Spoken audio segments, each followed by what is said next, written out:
sisiw, bibili na ako. Mura lang yun eh, 20 lang yun eh. Dali na. Sus na bata ka. Nung nakaraan na, nung ginawa mo dun sa asul tsaka dun sa dilaw na sisiw mo ba yun? Pinakain mo lang sa daga, tapos yung isa hinagis mo dun sa bubong. Ay nako, ikitumigil-tigil ka, pinapatay mo lang. Ah, dati lang naman yun na, tsaka sisiw naman yun ng mga manok. Eh ngayon, itik na yung bibiling ko, promise, aalagaan ko na talaga. Nako, ikaw na bata ka. Pag ito sinayang mo ulit, sinasabi ko sa'yo, huli mo na to ha. Oh! Yun! Ayun na, matatalo ka na! Yay! Nakalaban!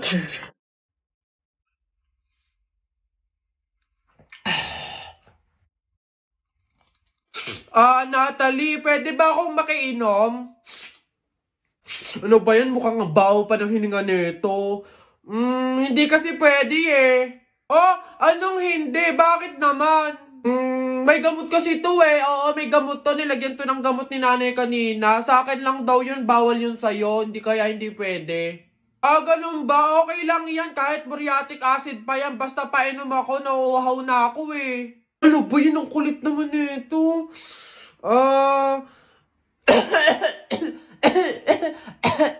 May ebo kasi ako. Tamo, may sakit ako. Kaya hindi pwede, baka mahawaan kita. Gusto mo ba yung mahawaan ka? Hindi pwede talaga kasi may ubo, may sakit ako. Ano ba yan? Okay nga lang, kahit cancer pa yan. Basta painom ako, nauuhaw na ako. Ang damot naman nito, parang ngayon lang, minsan lang. Oh!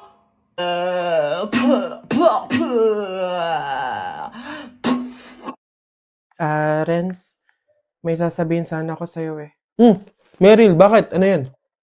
Tumigil ka na sana sa panliligaw sa akin. Ha? Bakit?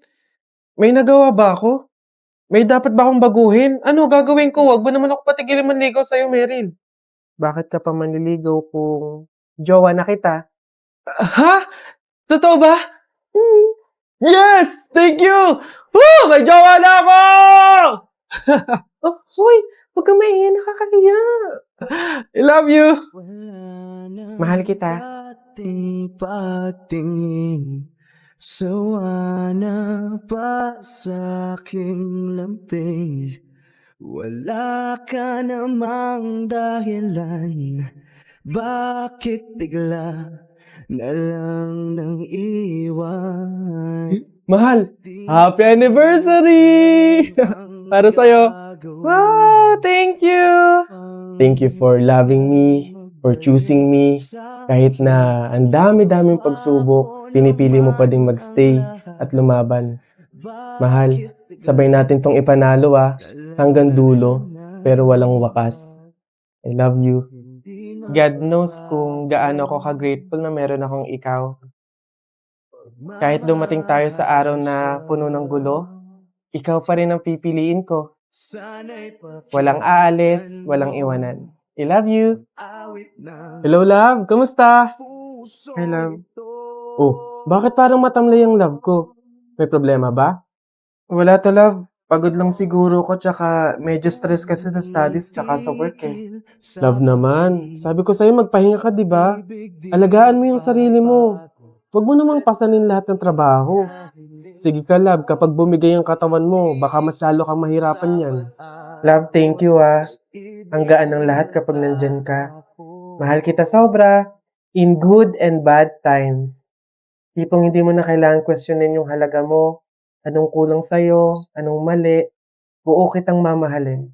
Mamahalin din kita sa paraan na alam kong hindi ka masasaktan. Yung kahit dumating sa point na ayaw mo na, mas pipiliin pa rin kitang mahalin. Busto, ikikis mo ako ng matagal. So talaga puro kakalokohan. O siya, paano matulog na tayo? Pwede bang wag nating patayin yung tawag? Hayaan lang nating naka-open. Please. Para mukha pa rin tayong magkasama, ganun. Oo na. Ito naman, kala mo naman naalis ako. Pangako, walang iwanan. Ang dating walang hanggan. Oh, Nagkaroon. Hello po, tita. Napatawag po kayo. Bakit po? Iho? Anak? Tita, bakit po kayo naiyak? Ano po nangyari? Anak? Wala na si Meryl. Ha? Tita, paano pong wala? Ano ba nangyari? Sana'y Iho, hindi na siya nagising kaninang umaga eh. ang awit Nak, ng wala na. pusong Patay na si Meryl.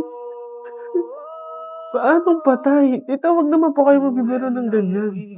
Kausap ko pa lang siya kaninang madaling araw sa tawag. tigil sa Bago kami natulog. Kaya imposible. Paano nangyari yun? tulad ng ilog na hindi Hindi pwede. tumitigil sa pag-agos. Ibig di matatapos.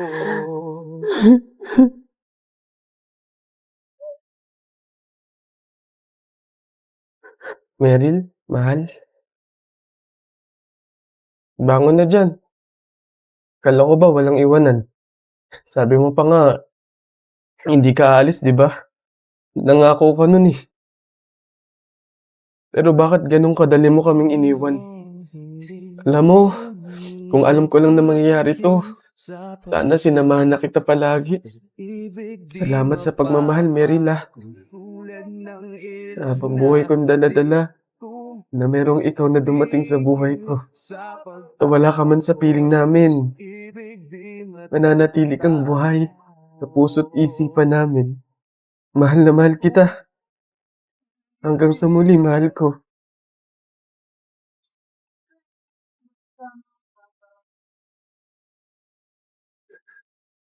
Tumitigil, ibig di matatapos.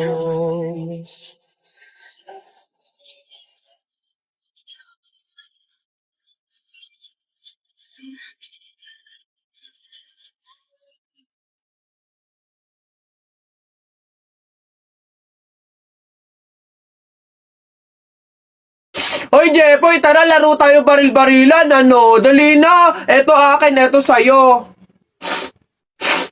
Ayaw mo tingnan natin kung hindi mo pa ako papansinin kapag binanatan na kita ng mga flip-top ko. Nakita ko nanay mo pumunta sa Cubao, walang pamasahe, nag-shortcut sa puwet ng Kalabaw! Woo! Oh, ayaw mo pa rin talaga mamansin ha? Oh, nakita ko kuya mo pumunta sa pier, ini-sniper ko, laglag diaper! Woo! Ano? Oh, ano ba yan? Ba't ba ayaw mo pa rin ako pansinin? Puro ka cellphone dyan eh. Ito. Tingnan natin talaga. Last na talaga to. Hoy, Jepoy! Kumain ka ng biko. Para bukas, ikaw na bebe ko! Anong magagawa? Laging natutulala, iyong malaka. Oh, kilig yan! Napipiko na ako sa'yo ayaw mo mansin Aray! Ano ba kasi ginagawa mo dyan? Puro ka cellphone dyan eh. Syempre, naghahanap ako ng pwedeng i-post ko dito sa Instagram kasi ang dami ko ng followers. Ay, kaya pala. Gusto ko din dumami yung Instagram followers ko. Paano ba yan, Jepoy? Basta balong ganito na lang gawin mo. Pumunta ka sa TikTok account ni Kuya Kenkoy, tapos click mo lang yung link doon sa bio niya. Ayun, doon mo malalaman kung paano dumami yung followers sa Instagram.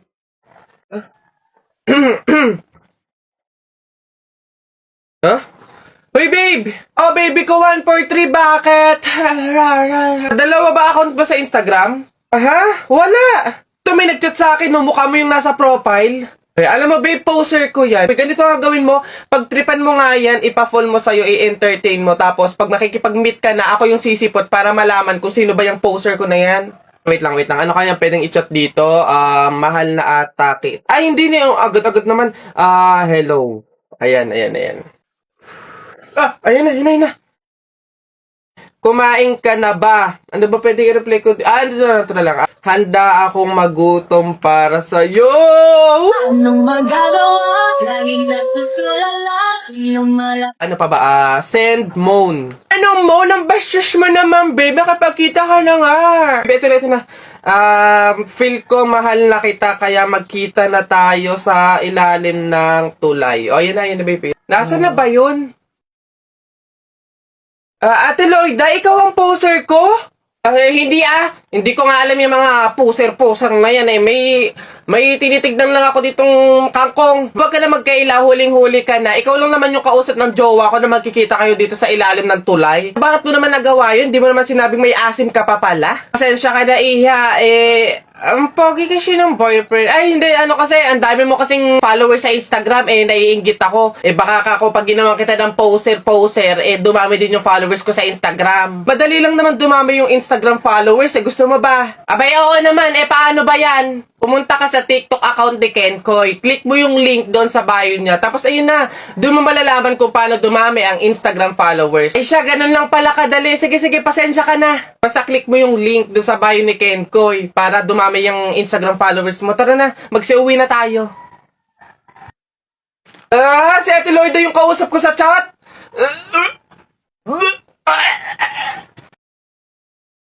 Di ba? Bessie, tignan mo. Girl, nasa mall ka, wala ka sa palengke. Ano ba yung suot mo? Wala ka bang taste? Walang style? Walang fashion? Ano ba yan, girl? Ilugar mo naman yung suot mo.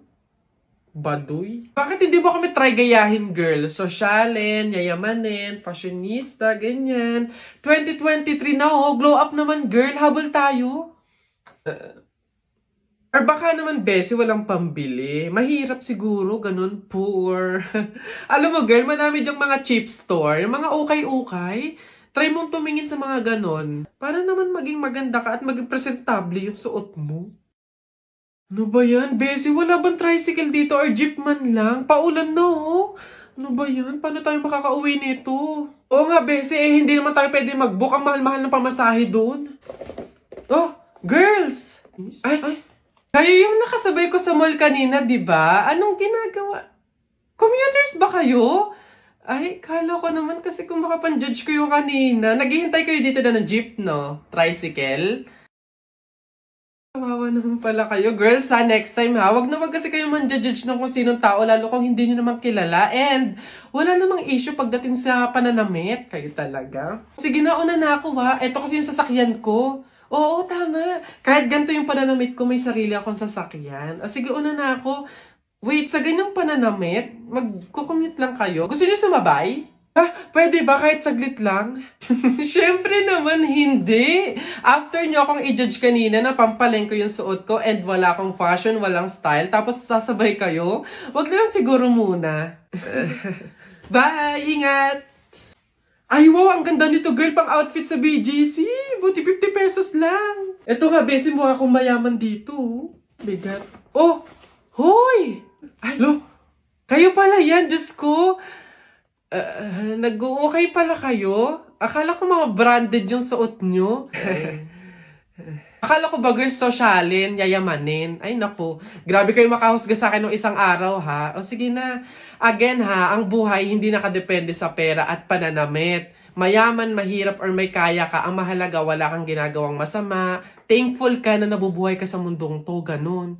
O sige na, una na ako, ha? Ito kasi mga pinabili ko, ang dami. Ingat!